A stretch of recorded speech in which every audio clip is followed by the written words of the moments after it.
Hey folks, Alton Jones here, Rehab to Riches. I'm in here in Lewiston, Maine, and I'm at the police memorial that 2 officers were killed in the line of duty many years ago. And I come here for a reason. That's because, being a policeman myself for more than 30 years in Los Angeles, I have a great found respect for law enforcement professionals that go out there and do the job that no one's willing to do, and it's a really tough job to do it at times. And even though how fun it can be very deadly at times too. The purpose of my video today is to talk about goal setting. When you're in business, you want to rehab, or if you're in any kind of business for that matter, you should have some kind of goal in mind. Your goal should have some kind of action behind it too. So when I first started in the business, I wanted to reach a certain type of income level, and I knew I had to be able to find the right type of vehicle. I figured real estate was it, and in dealing with real estate, I found out that I had to find the right type of people who were doing it and having success in this business. So I wanted to find out what were they doing. Well, one of the things they showed me, they had like a dream board. They put together a dream board of things that they wanted to have, but in order to get those dreams, to realize those dreams, you had to put action behind it. And that is, you had to be able to say, how many phone calls do I need to make? How many deals I need to put on the contract? And how many people I need to talk to in person and to get deals? Because, most people think that, every deal that they talk to or somebody they talk to is going to help them get that thing accomplished. It's not going to happen. The first person you talk to is not going to want to do business with you. But the number of calls that I made, some cases it was like 100, 200 calls. I had to make a goal of having 100 or 200 calls a day or even a week or whatever it may be if I wanted to get to the person that was going to say, yes, I'll do business with you. So you got to have those goals. And so those goals are going to drive us.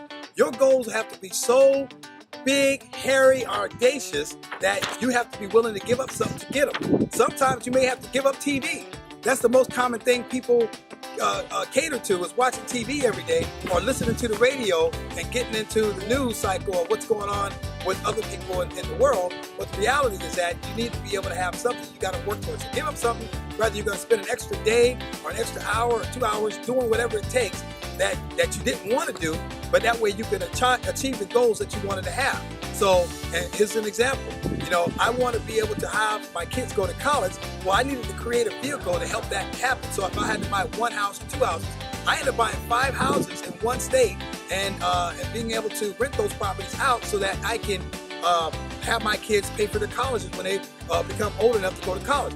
I didn't want to have to worry about it because I know at their age today, it's going to cost me a couple $100,000 or more to send both those kids to college in the future. So I needed a plan. And the plan is something I had to put some kind of action behind so that I can move forward with it. So that's one thing in goals. The other thing is looking at personal goals. Other than business goals, you may have a goal to lose weight. Well, you got to work towards that area. So you may not have to eat that Kit Kat or that Reese's peanut butter cup. I love so much eating Reese's peanut butter cups, and it's tough. So sometimes you have to push back. What are you going to do if you have those things?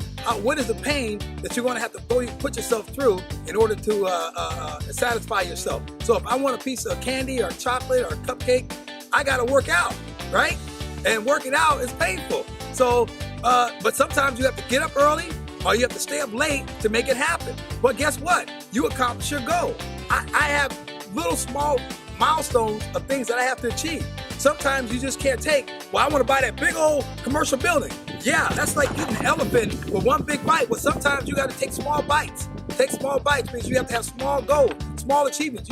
If your goal is so big that it's impossible for you to achieve, then you need to readjust your goal to smaller goals so that way you're not disappointed. And I see that all the time. People make goals and they get themselves caught up in a vision of grandeur and they don't achieve their goal and they're disappointed in themselves and they give up. Sometimes you're about 3 feet away from goal. And then when you're 3 feet away from goal and all of a sudden you give up, you quit too soon. You just had to work a little longer, a little harder, stay up a little later. The difference between the winners and losers out there is that it's so small, folks. Hold on, did you see that? It's so small, the difference between winners and losers, that it is scary. It's that competitive winning edge. In order for you to win, you can't compete. You can't compare. You have to compete with yourself, not with someone else. Don't worry about what your neighbor's doing. Don't worry about what your best friend's doing. Don't worry about what your brother-in-law's doing. Worry about what you have done today. You have to do the most productive thing possible at every given moment. I'll say that again. You have to do the most productive thing at every given moment, okay, in order for you to be able to achieve your goal. Don't worry about anything around you, but goals are very important. You got to sit down, write them out, and you know what? Here's the secret, folks. This secret is so big. Watch. You get other people caught up in your dream. You get them caught up in your dream, because then what's happening is they're going to look at magazines, they're going to find cards. You're going to say, hey, go through this magazine and see what you like. Guess what? They're going to find out that whatever dream they're helping you with, it's really their dream. So they're going to get them caught up in your dream, but at the same time, they're going to help them with their dream. So it's okay to help others while helping yourself. You get them caught up in your dream, and everything is going to be wonderful. And at the end of the day, hopefully this information was helpful to you about goal setting and dreams and things like that, but you got to have a plan of action to work behind it to achieve it. Otherwise, it's just a wish. And wishes, there's no tooth fairy out there, folks.